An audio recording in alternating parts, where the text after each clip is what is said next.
नमस्ते।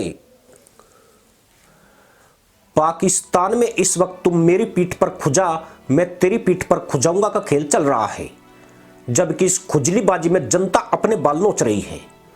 मदरसा मुल्क राजनीतिक संकट के साथ ही आर्थिक संकट के लपेटे में भी आ गया है।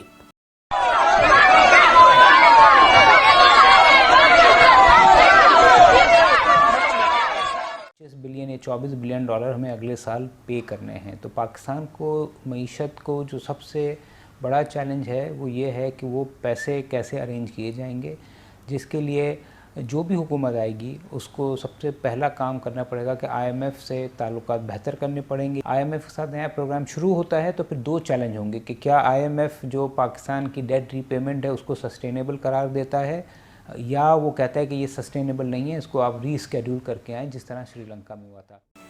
मुल्ला मुल्क में चल रहे पॉलिटिकल क्राइसिस के चलते अब वो गंभीर आर्थिक संकट में फंसने जा रहा है। साथ ही आने वाली सरकार के सामने देश को गंभीर आर्थिक तंगी से उबारने की बड़ी चुनौती है। राजनीतिक अनिश्चितताओं के चलते पाकिस्तान की नई सरकार को अप्रैल में अंतर्राष्ट्रीय मुद्रा कोष से नए कर्ज के लिए संपर्क करना मुश्किल हो जाएगा, क्योंकि उस पर पहले से ही 49 अरब 50 करोड़ डॉलर का कर्ज है। पाकिस्तान को IMF ने पिछले साल ही जून महीने में 3 अरब डॉलर का कर्ज दिया था, जिसकी 9 महीने की अवधि अब खत्म हो रही है। उधर पाकिस्तान को आर्थिक मदद के लिए फिर से एक बड़े कर्ज की जरूरत है। मूडीज ने पाकिस्तान के लिए खतरे की घंटी बजाते हुए कहा है कि अप्रैल तक पाकिस्तान की तिजोरी खाली हो सकती है। इसकी वजह से पाकिस्तान की अर्थव्यवस्था और टूटेगी, जिसे संभालना उसके लिए बेहद मुश्किल हो जाएगा। मूडीज ने पाकिस्तान के कर्ज लेने की क्रेडिट रेटिंग गिरा दी है। उसकी रेटिंग CA1 से कम करके CA3 कर दी गई है, जो डिफॉल्ट से सिर्फ 2 दर्जे ऊपर है। मूडीज का यह दावा पाकिस्तान के लिए खतरे की घंटी है, क्योंकि देश की अर्थव्यवस्था IMF के कर्ज के सहारे ही चल रही है। 2023 में ही पाकिस्तान को IMF से कर्ज मिला था, लेकिन 2024 की शुरुआत होते ही उसे फिर से कर्ज की जरूरत पड़ गई है। इन्होंने गरीबों को रिलीफ नहीं दिया। ये देखिए छोटी छोटी कॉस्मेटिक की चीज़ें हैं, इसके ऊपर इतना टैक्स लगा दिया है। दूध के डब्बे हैं बच्चों के पीने के लिए, गरीब आदमी बिल दे, किराया दे। गरीब आवाम पहले पिसती जा रही थी, अब भी पिस रही है, और अब भी गरीब आवाम और परेशान हो रही है। कस्टमर भी इतना परेशान है, इतनी टेंशन में है कि सुबह रात को आता है, चीज़ 25 रुपये की होती है, सुबह आता है वो 50 रुपये की कहता है यार ये क्या ड्रामा लगाया हम लोगों ने। हम तो कहते हैं कि यार भाई हमारा क्या कसूर है। बच्चे मेरे नमक मिर्च या अचार से ही खाना खा लेते हैं, रोटी खा लेते हैं,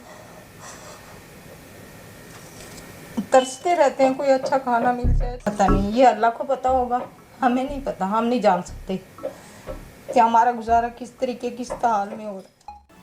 पाकिस्तान के रुपए की हालत भी काफी खराब हो गई है। उसकी वैल्यू दिन प्रतिदिन गिरती जा रही है। पाकिस्तान का 1 रुपया भारत के 30 पैसे के बराबर है, और 1 अमेरिकी डॉलर की कीमत पाकिस्तान के 277 रुपए के बराबर पहुंच गई है। जो मौजूदा हालात है वो बदतरीन है। पहले हालात माशाल्लाह बहुत अच्छा था, पहले हमारा बिजनेस चलता था, वैसे यहाँ पे लोग घंटे घंटे लेन में खड़ा होते थे। अब ऐसा नहीं है, काम भी था, लोग आते भी थे और बिजनेस करने में मजा आता।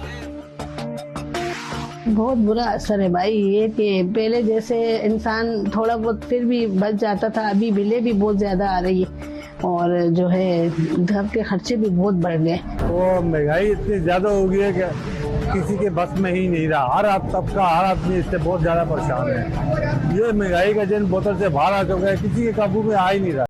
पाकिस्तान के हालात पर इस्लामाबाद के think tank tab and lab ने भी एक रिपोर्ट तैयार की है और बताया है कि ऐसी स्थिति में आने वाले समय में देश की अर्थव्यवस्था गहराई तक डूबती जाएगी और पाकिस्तान डिफॉल्ट की ओर बढ़ेगा। पाकिस्तान के लिए इस चक्रव्यूह से बाहर आ पाना मुश्किल हो जाएगा। उसकी अर्थव्यवस्था चारों तरफ से घिर चुकी है। जब तक मौजूदा हालातों में बड़े तौर पर सुधार और नाटकीय बदलाव नहीं होगा, पाकिस्तान और गहराई में डूबता जाएगा। पाकिस्तान के राजनीतिक दलों की वजह से आज उसकी हालत हुई है। इन नेताओं ने देश को लूटने में कोई कसर नहीं छोड़ी। पाकिस्तान पर कर्ज इतना ज्यादा बढ़ गया है कि उसको ब्याज भी उतारने के लिए दूसरे मुल्कों के सामने हाथ फैलाना पड़ रहा है। 2011 के बाद से पाकिस्तान का विदेशी कर्ज लगभग दोगुना हो गया है, जबकि घरेलू ऋण 6 गुना ज्यादा हो गया है। पिछले साल ही पाकिस्तान को IMF से 3 अरब डॉलर की मदद मिली थी, जो अब खत्म हो रहा है। मुल्लाओं के देश में कोई भी सरकार बने, राजनीतिक अस्थिरता बनी ही रहेगी।